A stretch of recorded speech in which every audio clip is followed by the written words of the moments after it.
ರಾಜಕೀಯ ಮುತ್ಸದ್ದಿಯಾಗಿರುವಂಥ SR ಪಾಟೀಲ್ ಅವರು ಹುಟ್ಟುಹಬ್ಬದ ಅಂಗವಾಗಿ ಇದೇ 31ರಂದು SR ಪಾಟೀಲ್ ವೈದ್ಯಕೀಯ ಮಹಾವಿದ್ಯಾಲಯ ಮತ್ತು ಸಂಶೋಧನಾ ಕೇಂದ್ರ ಉದ್ಘಾಟನೆ ಆಗಲಿದೆ. ಈಗ ಅವರು ಈ ಗ್ರಾಮೀಣ ಮಟ್ಟದಲ್ಲಿ ವೈದ್ಯಕೀಯ ಆಸ್ಪತ್ರೆ ಮಾಡಿರೋ ಬಗ್ಗೆ ಮತ್ತು ಗ್ರಾಮೀಣ ಭಾಗದಲ್ಲಿ ಯಾಕೆ ವೈದ್ಯಕೀಯ ಆಸ್ಪತ್ರೆ ಮಾಡಿದ್ದಾರೆ, ಅದೆಲ್ಲ ಏನೇನು ಮಾಡ್ತಾ ಇದ್ದಾರೆ ಅನ್ನೋದು ಸ್ವತಃ ಈಗ SR ಪಾಟೀಲ್ ಅವರು ನಮ್ಮಲ್ಲಿದ್ದಾರೆ. ಬನ್ನಿ ಈ ಬಗ್ಗೆ ಒಂದು ಸಮಗ್ರ ಮಾಹಿತಿ ಕೇಳೋಣ. ಸರ್, ಮೊದಲಾಗಿ ನಮಸ್ಕಾರ. ಈಗ ನೀವು ಈ ವೈದ್ಯಕೀಯ ಆಸ್ಪತ್ರೆ ಪ್ರಾರಂಭ ಮಾಡ್ತಾ ಇದ್ದೀರಿ, ಈ ಗ್ರಾಮೀಣ ಮಟ್ಟದಲ್ಲಿ ಯಾಕೆ ನೀವು ಪ್ರಾರಂಭ ಮಾಡಿದ್ದೀರಿ? ಈ ಗ್ರಾಮ ನನಗೆ ಜನ್ಮ ಕೊಟ್ಟಂಥ ಗ್ರಾಮ. ಜನನಿ ಜನ್ಮಭೂಮಿ ಸ್ವರ್ಗದ ಪಿಗೇಶನವಾಗಿ ಹಡತ್ತಾಯಿ ಜನ್ಮ ಕೊಟ್ಟು ಭೂಮಿ ಸಂಗೀತಂತ ಹೆಚ್ಚು ಅನ್ನೋ ವಿಚಾರದಲ್ಲಿ ಅಚಲವಾದಂಥ ವಿಶ್ವಾಸ ನಂಬಿಕೆ ಇಟ್ಟಂಥ ವ್ಯಕ್ತಿನ ಬನ್ನಿ. ಎರಡನೇದು, ವಿಶ್ವ ಶಾಂತಿ ದೂತ ರಾಷ್ಟ್ರಪಿತ ಮಹಾತ್ಮ ಗಾಂಧಿಯವರ ವಿಚಾರವನ್ನು ಕಾರ್ಯರೂಪಕ್ಕೆ ತರಬೇಕನ್ನುವಂಥ ಇನ್ನೊಂದು ವಿಚಾರ. ಮಹಾತ್ಮ ಗಾಂಧಿಯವರು ಪಟ್ಟಣಗಳಲ್ಲಿರ್ತಕ್ಕಂಥ ಎಲ್ಲ ಸೌಲಭ್ಯಗಳು ಗ್ರಾಮದಲ್ಲಿರ್ಬೋದು. ಗ್ರಾಮ ಸ್ವರಾಜ್ಯದ ಗ್ರಾಮಗಳ ಅಭಿವೃದ್ಧಿ ಆದರೆ ದೇಶದ ಅಭಿವೃದ್ಧಿ ಆಗುತ್ತೆ ಅನ್ನುವಂಥ ವಿಚಾರದಲ್ಲಿ ಅವರು ಭಾಳಷ್ಟು ನಂಬಿಕೆ ಇಟ್ಟಂಥವ್ರು. ರಾಷ್ಟ್ರಪಿತ ಮಹಾತ್ಮ ಗಾಂಧಿಯವರ ಪ್ರಭಾವ ನನ್ನ ಮೇಲೆ ಬಹಳಷ್ಟು ಆಗಿದೆ. ಅದರ ಜೊತೆಗೆ ಡಾಕ್ಟರ್ APJ ಅಬ್ದುಲ್ ಕಲಾಂ ಪುರಕಲ್ಪನೆ ಅಂದರೆ ಗ್ರಾಮಗಳ ಪಟ್ಟಣದ ಕಡೆ ಮುಖ ಮಾಡಬಾರ್ದು, ಪಟ್ಟಣಗಳ ಮುಖಾನ ಗ್ರಾಮದ ಕಡೆ ಇರಬೇಕು ಅನ್ನುವಂಥ ಪುರಕಲ್ಪನೆ. ಇವೆರಡು ಇಬ್ಬರು ಮಹಾನ್ ನಾಯಕರ ವಿಚಾರವನ್ನು ಜಾರಿಗೆ ತರಬೇಕು ಮತ್ತು ನನಗೆ ಜನ್ಮ ಕೊಟ್ಟಂಥ ನೆಲಕ್ಕೆ ನ್ಯಾಯ ಒದಗಿಸಬೇಕು ಅನ್ನುವಂಥ ಉದ್ದೇಶದ ಜೊತೆಗೆ ಈ ನನ್ನ ಗ್ರಾಮ ಎರಡೂ ಜಿಲ್ಲೆಗೆ, ಬಾಗಲಕೋಟೆ ಮತ್ತು ವಿಜಯಪುರ ಜಿಲ್ಲೆಯ ಮೇಲ್ಮನೆ ಸದಸ್ಯನಾಗಿ ನನಗೆ 4 ಸರಿ ಆಯ್ಕೆ ಮಾಡಿಕೊಟ್ಟಂಥವ್ರು. ಅದಕ್ಕೆ ನಾನು ಏನೇ ಕೆಲಸ ಮಾಡಿದರೂ ಎರಡೂ ಜಿಲ್ಲೆಯವರಿಗೆ ಪ್ರಯೋಜನ ಆಗಲಿ ಅನ್ನುವಂಥ ಉದ್ದೇಶದಿಂದ ಇದು ಬಾಗಲಕೋಟೆ ವಿಜಯಪುರ ಮಧ್ಯವರ್ತಿಯಲ್ಲೇ ನನ್ನ ಗ್ರಾಮ ಇರುವುದು. ಕಾಕ್ತಾಳಿ ಅನ್ನುವ ಹಾಗೆ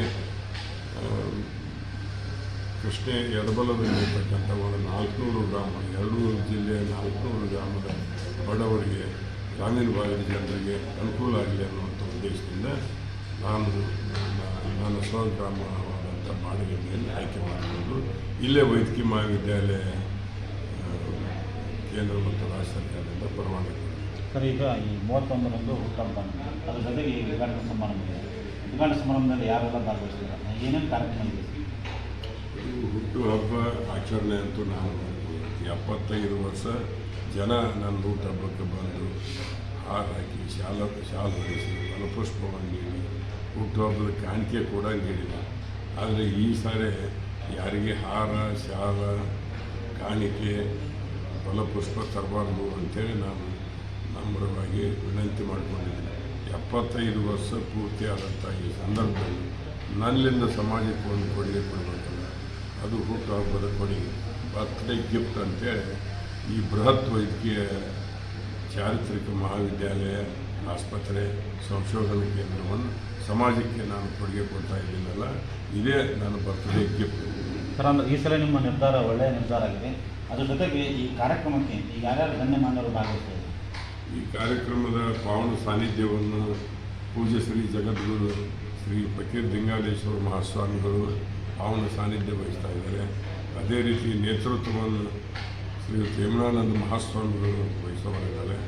ಅಧ್ಯಕ್ಷತೆಯನ್ನು ಕರ್ನಾಟಕ ಗಣ ಸರ್ಕಾರದ ಗೃಹ ಸಚಿವರು ಮತ್ತು ನಮ್ಮ ನಾಯಕರಾದಂಥ ಡಾಕ್ಟರ್ G. ಪರಮೇಶ್ವರ್ ವಹಿಸಲಿದ್ದಾರೆ.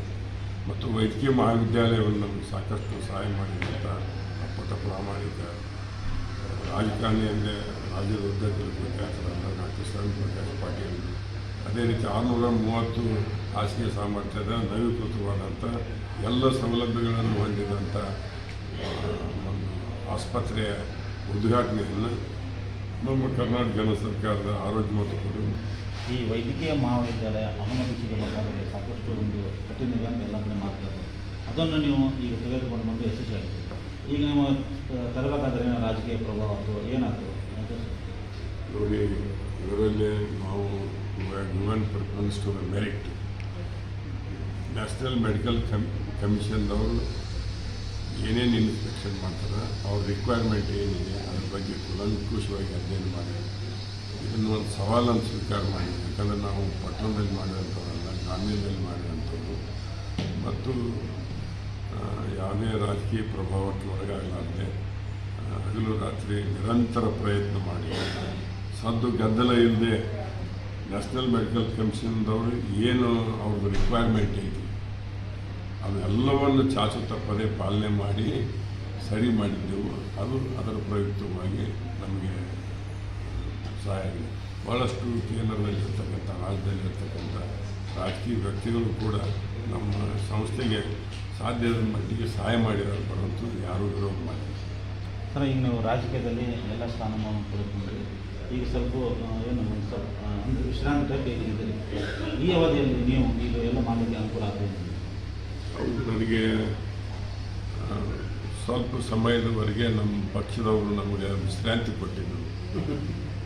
ಮೇಲ್ಮನೆ ಸದಸ್ಯ, ಅವಳಿ ಜಿಲ್ಲೆ ಮೇಲ್ಮನೆ ಸದಸ್ಯನಾಗಿ ನಾನು ಭಾಳ ನಿಷ್ಠೆ, ಪ್ರಾಮಾಣಿಕತೆ, ಬದ್ಧತೆಯನ್ನು ಕೆಲಸ ಮಾಡಿದಾಗೂ ಕೂಡ ಕಾರಣಾಂತರದಿಂದ ಪಕ್ಷ ನನಗೆ ಟಿಕೆಟ್ ಕೊಡಲಾರಲಿ ಇದ್ದಂಥ ಸಂದರ್ಭದಲ್ಲಿ ಯಾಕೆ ನಾನು ಖಾಲಿ ಇರಬೇಕು, ಇದರ ಲಾಭ ಯಾಕೆ ತಗೋಬಾರ್ದು, ಈ ವಿಶ್ರಾಂತಿ ಸಮಯವನ್ನು ಸದ್ವಿನಿಯೋಗ ಮಾಡಿಕೊಂಡು ರಾಜಕಾರಣಕ್ಕಿಂತ ಹೆಚ್ಚು ಜನರಿಗೆ ಅನುಕೂಲ ಆಗುವಂಥ ಒಂದು ಬೃಹತ್ ಸಂಸ್ಥೆ ಯಾಕೆ ಕಟ್ಟಬಾರ್ದು ಅಂಥೇಳಿ ಯೋಚನೆ ಮಾಡಿ ನಾನು ಈ ಒಂದು ಮೆಡಿಕಲ್ ಕಾಲೇಜಿಗೆ ಕೈ ಹಾಕಿದೆ. ನನ್ನೆಲ್ಲ ಸಂಘಟಕರು, ನಮ್ಮ ವೈದ್ಯರು, ಸಿಬ್ಬಂದಿಯವರು ಅವರು ಕೂಡ ನನ್ನ ಜೊತೆ ಸವಾಲನ್ನು ಸ್ವೀಕಾರ ಮಾಡಿ ಹಗಲು ರಾತ್ರಿ ಕೆಲಸ ಮಾಡಿ ಪರವಾನಗಿ ಪಡೆದಿಲ್ಲ.